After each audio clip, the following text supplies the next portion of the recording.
Elif'in mutfağına hoş geldiniz. Bugün sizlerle Acem pilavı tarifini paylaşmak istiyorum.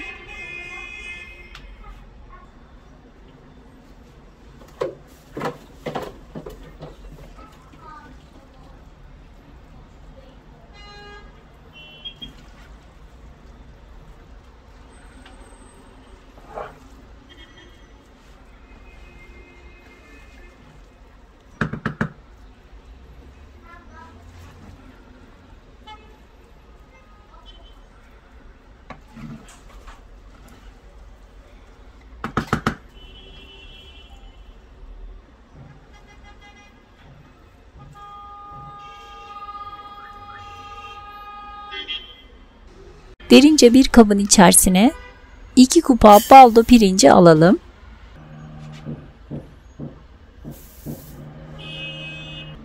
Üzerine 1 tatlı kaşığı tuz ve üzerini geçecek kadar sıcak su ekleyip en az 15-20 dakika kadar bu suyun içinde bekletelim.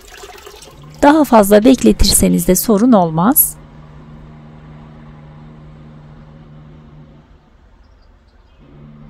Tencereye 3-4 yemek kaşığı kadar sıvı yağ alalım.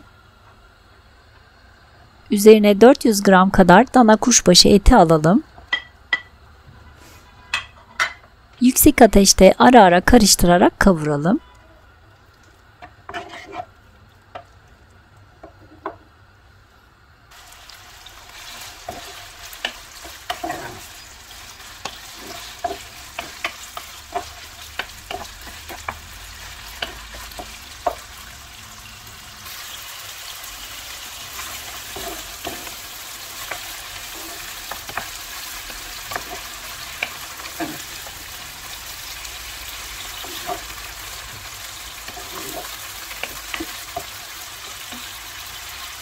Gördüğünüz gibi et kendi suyunu bırakmaya başladı.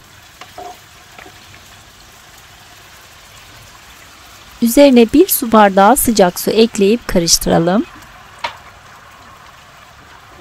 Kısık ateşte etler yumuşayana kadar pişmeye bırakalım. Ara ara karıştırarak kontrollü bir şekilde pişirelim.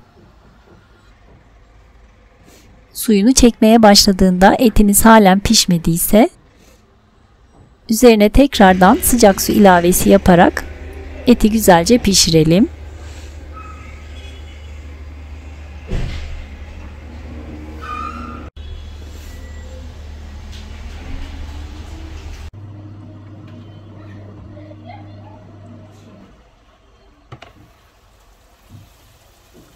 Benim etim 40 dakikada kısık ateşte pişti ve videoda gördüğünüz gibi suyunu da çekti.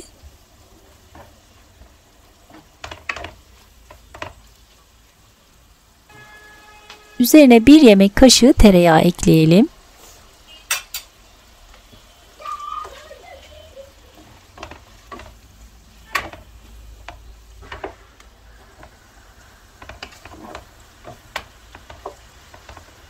Bir adet kuru soğanı yemeklik doğrayıp üzerine ekleyelim.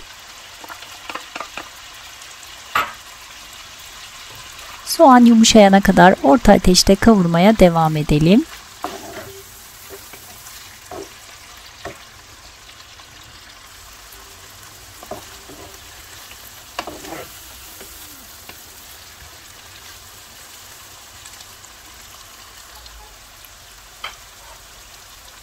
Daha sonra üzerine 3 adet orta boy havucu rendenin iri kısmıyla rendeleyerek ekleyelim.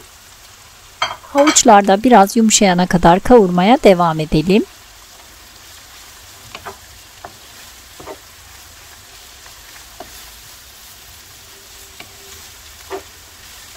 Pirinci ölçmüş olduğumuz aynı bardakla 3 kupa su ekleyelim.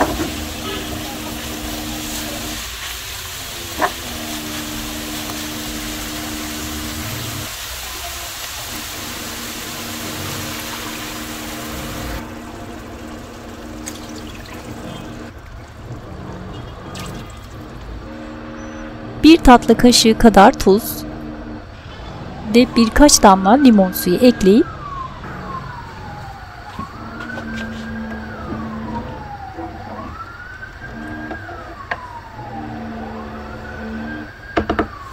Islattığımız pirinci nişastası gidene kadar birkaç defa yıkayalım. Suyunu iyice süzdürdükten sonra tencereye ekleyelim. Güzelce karıştıralım. Bu aşamada tadına bakıp tuz miktarını kendi damak zevkinize göre ayarlayabilirsiniz. Tencerenin kapağını kapatalım. Kısık ateşte suyunu tamamen çekene kadar pişmeye bırakalım.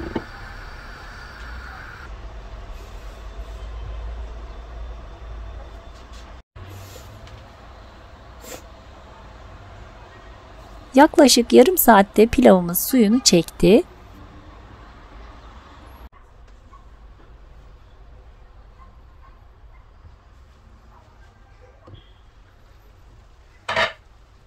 Tencerenin kenarından bakalım. Suyunu çeken pilavımızı ocaktan alalım. Üzerine kağıt havlu örterek 15-20 dakika kadar dinlenmeye bırakalım.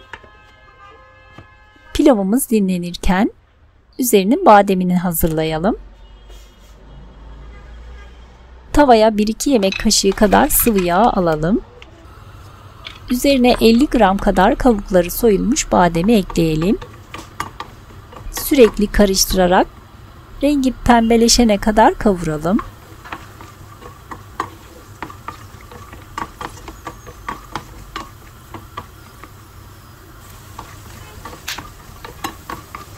Hafifçe pembeleştiğinde ocaktan alalım.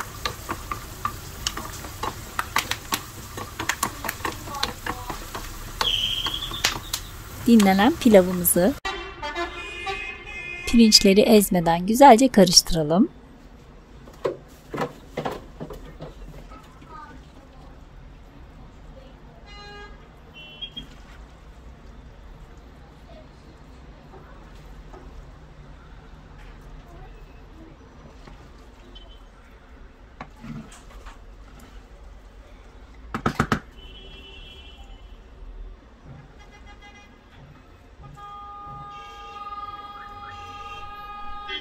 Ben derin bir kaseye alarak ters çevirmek istedim.